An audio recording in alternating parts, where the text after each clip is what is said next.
Dear friends and partners, we're here to learn together and reimagine a future of work, learning, and life, especially after the past 3 challenging yet inspiring years that we have all endured under the pandemic. We've been granted a new perspective on the unlimited potential that lies within our innate ability as humans to unlearn what we think we know so we can relearn new possibilities for what we can become. I want to take the word career as an example. Do you know what it means? The word career comes from the colloquial Latin word carraria, which literally means carriage road, a track for wheeled vehicles, hence a course of one's public or professional life.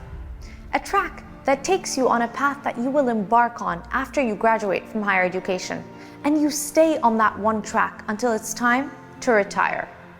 At some point in history, this was true. This was the norm. Chances are your parents or grandparents held one career for the duration of their entire life and possibly held a specific job for more than half a century. But as COVID taught us, we can no longer rely on the status quo to continue at the same pace. Things change. We live in an uncertain world.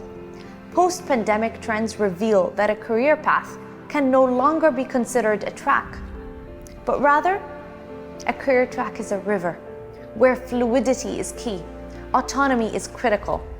Reinventing yourself is always a possibility and sometimes a prerequisite for survival and growth.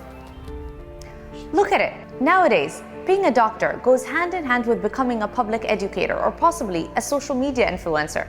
Switching careers to become a data analyst after years of engineering is not a bad idea, and it doesn't mean you've betrayed your engineering tribe. Choosing your passion over a 9-to-5 job is finally a mainstream possibility thanks to the gig economy. Exploring entrepreneurship and launching your startup, even before you're done with school, is now a pleasant surprise for your parents and your family and not a shock. Having a particular interest in philosophy and perhaps using such knowledge to advance your investment banking job is an interesting combination. The world we live in is in constant reinvention of itself. Today, a high wave of technology combined with an accelerating knowledge flood are shaping the new features of the world we live in, let alone the future. And those new features include 1. Asymmetry.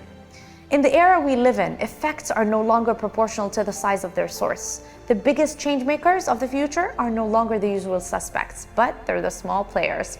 The think startups, breakaways, indie labs. 2. Complexity. The level of complexity in this world is shaped by many factors, all of which are extraordinarily high in today's world. Heterogeneity, interconnection, interdependence, and adaptation. 3. Uncertainty. If you are like me and have an odd habit of checking old newspapers to see if any of the current or past major events, like financial crisis or the pandemic, were ever predictable, you will learn that despite our superhuman intelligence and huge body of data and knowledge, we still live in a world where outcomes and possibilities remain unknown. And that's totally okay. We're getting more and more comfortable with not knowing what's next because we feel more prepared than ever to face a world of risks. When you put these 3 features, asymmetry, complexity, uncertainty, together, what are the certain guiding principles that can serve us best? What is our track or carraria today? What should we expect from the world? What is the power we all have within us? What are my answers to these questions? And my humble answers are: 1. Seneca said, as long as you live, keep learning how to live. So learning, curiosity are 2 things that are worth being addicted to. 2. We are on the edge of what we know. Here, we are forced to develop a more sophisticated understanding of reality. 3. To grow in this asymmetrical, complex, and uncertain world, we need to embrace the discomfort of confusion, the discomfort of expecting the unexpected. 4. Focusing on opening our eyes to new thoughts, opening our minds to new ways of thinking, and this will help us create a new way of being. 5. My favorite power is we all have an open mind. An open mind is a power, yearning for knowledge. This is both the greatest and gentlest power we can all have in today's world. With this power, the mind is not constrained by what it believes in. The mind is flexible, porous, without opposition, without defense. Nothing has power over it. Nothing can resist it. Even the hardest thing in the world, a closed mind, can't resist the power of openness. Ultimately, the truth flows into it and through it, like water through rock. Here, everything is for the mind. Everything adds to it, enlightens it, nourishes it, reveals it.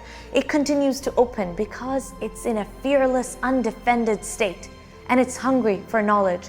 This is what we all need, an education that feeds this exact kind of fluidity for both our professional rivers and our personal rivers to flourish and reach our full potential. We don't need a carriage, a carrera, that guides us through a one-way track. We need an education that allows us to create the path as we go, or even multiple paths. An education that is grounded in agility, autonomy at its core. An education that feels like a boat, which can row and flow with the stream, but sometimes push back against it.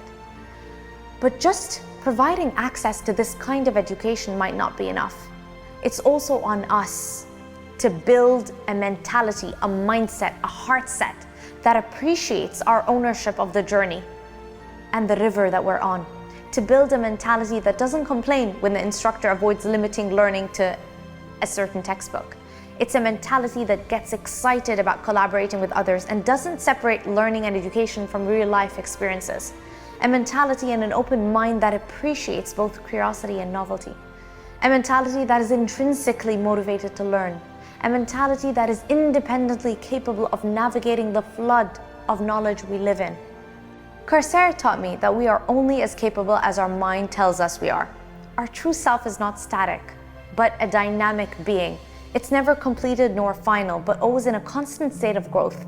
May we all learn more, perform better, and prepare our minds for new things. Let the love of learning and light lead the way.